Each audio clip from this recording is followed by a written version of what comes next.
Welcome everyone, this is Shalupal. Today we will learn how to make a resume or CV. Have you ever wondered why CV differs from a resume? Or how to decide whether to submit a CV or a resume? For this, you will need to determine which of them most appropriately fits the criteria provided by the employer. Often the application instructions for a particular position will state whether a CV or resume is requested. If you are unsure, you can contact the company or employment agency and ask which would be most appropriate for this position. Our CV or resume will decide whether we are shortlisted for the interview or not. So let's see the difference between resume or CV, that is curriculum vitae.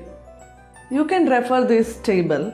In this, I have clearly explained the difference between resume and curriculum vitae. The first point is, resume comes from the Latin word resume, which means to sum up. And CV comes from the Latin phrase curriculum vitae, which means course of life.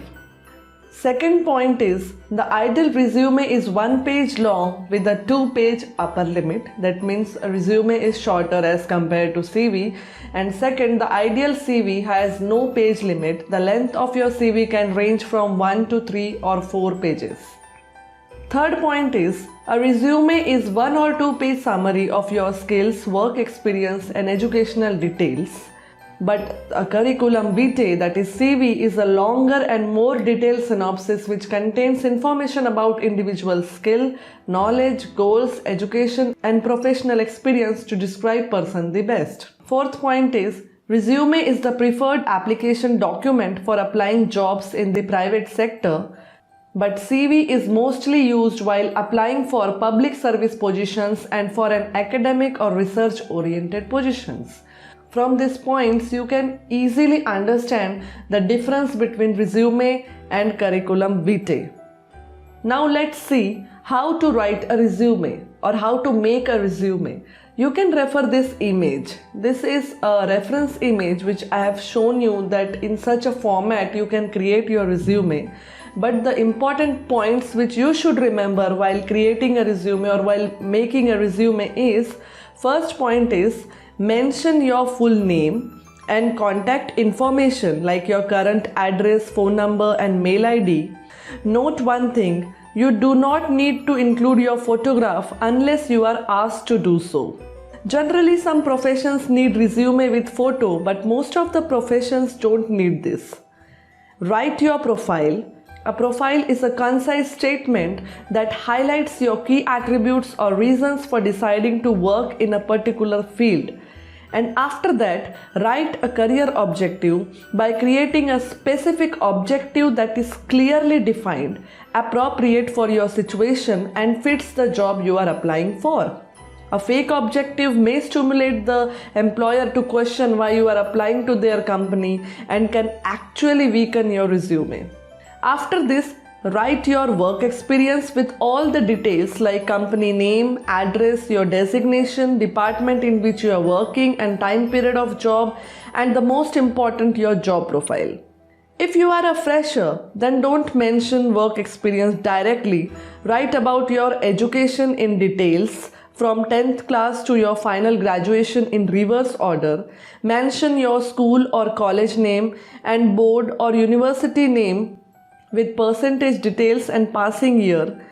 After this, you can write about your skills and achievements. Your skills can be the computer skills, technical skills, or languages you can speak, read and write. And achievements may be any academic, sports or some things you accomplished at your previous jobs. Write the section of hobbies and interests also, because many job seekers have trouble figuring out what hobbies and interests to list on a resume. Should you even include hobbies and interests on your resume? The answer is that it depends on where you are in your career and what your hobbies or interests are. This section could be an excellent way to show the employer that you are a good fit outside of the professional skills. Your hobbies can be anything like reading, dancing, singing, writing, cooking, playing any sport like football, cricket, or badminton. And your interest can be anything like music, traveling, fishing, playing guitar, or blogging. Try to relate your hobbies and interest with your job you have applied for to create a nice impression in front of employer. Finally, mention your personal information like date of birth, father's name, mother's name, gender, nationality, marital status, and permanent address. Now let's see how to make a CV or how to create a CV or what you can include in your CV to make it perfect. So for this, first you have to work out what you need to include in your CV.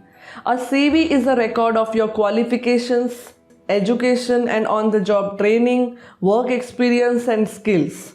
It should be written in report style, that is bullet points, short sentences and small paragraphs, not in essay style with long sections of prose. Writing a good CV is tricky. Your CV should persuade employers that you are the right person for the job and that they should offer you an interview.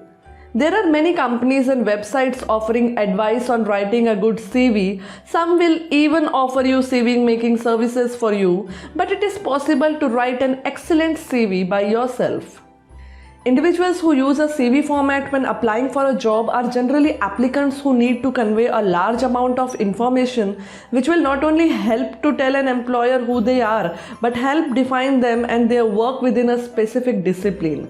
CVs are traditionally used for individuals who are looking for employment in academic research or scholarly positions. Many PhDs, educators and teachers working at the university level will use a curriculum vitae, that is CV, rather than a resume to outline not only their work history but their published academic papers and professional accomplishments as well.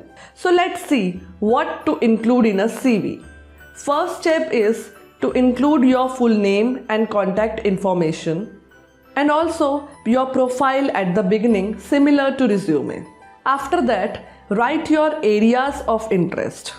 It is required to identify in which field you want to work.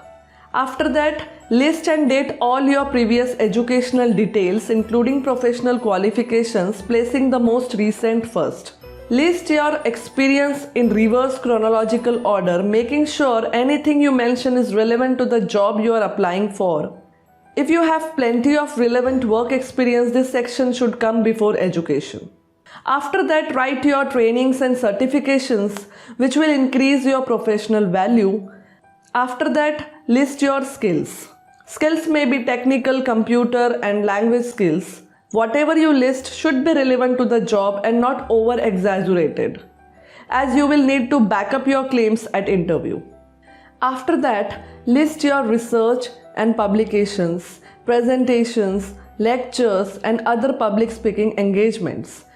Also list your grants, honors, awards and achievements. Also list your scholarly or professional memberships. Mention your hobbies, interests or any extracurricular activities. Many employers don't check references at the application stage. So unless the vacancy specifically requests referees, it's fine to omit this section completely if you are running short of space, or you can say references are available on request. Normally 2 referees are sufficient. One academic, perhaps your tutor or a project supervisor, and one from an employer, perhaps from your last part-time or full-time job. Finally, your self-declaration that the information given is true to the best of my knowledge with name, date, place and signature. If you are sending hard copy is required.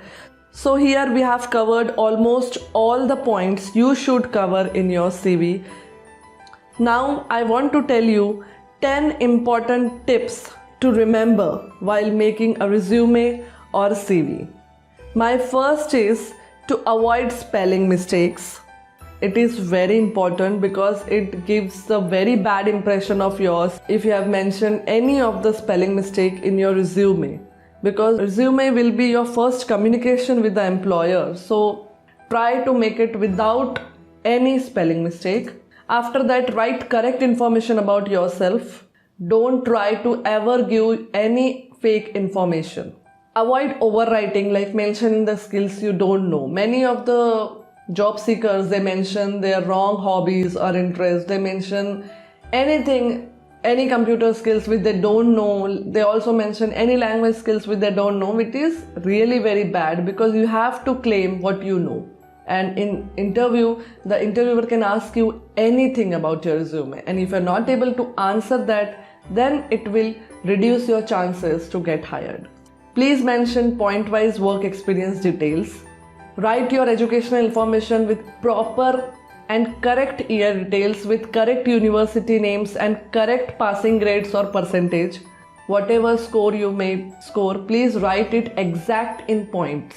Avoid grammatical mistakes, because it really gives the very bad impression if you mention any grammatical mistakes in your resume.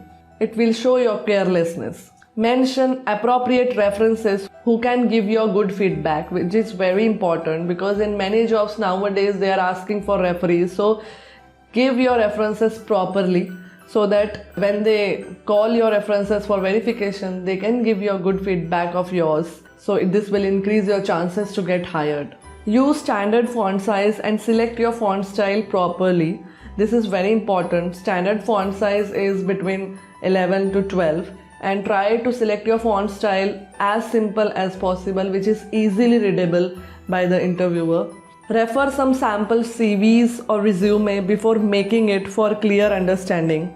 You can refer sample CV templates available online on wikihow.com for more understanding. And my last and 10th tip for you is, don't forget to give your declaration at the end of your resume. This is very important for you to declare your CV at the last, because the information you have shared with the interviewer is true and best of your knowledge. This is, you have to declare at the end of your resume, which is very important. So don't forget it to give your declaration.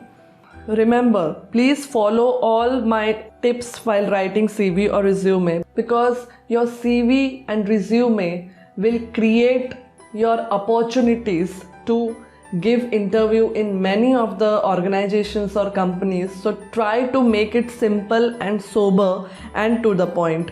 I am sure after watching my video, you will be able to successfully write your resume or CV. Thank you for watching my video. Keep watching Learn by Watch Career videos. Subscribe it and share it with your friends. Thank you once again.